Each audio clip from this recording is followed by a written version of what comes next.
That is an easy concept to get across. The next concept is a bit harder.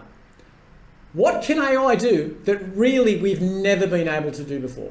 So if we break it into those two camps and then structure our questions about our business and our operations, we start to see a different light. We start to open up doors and different ideas.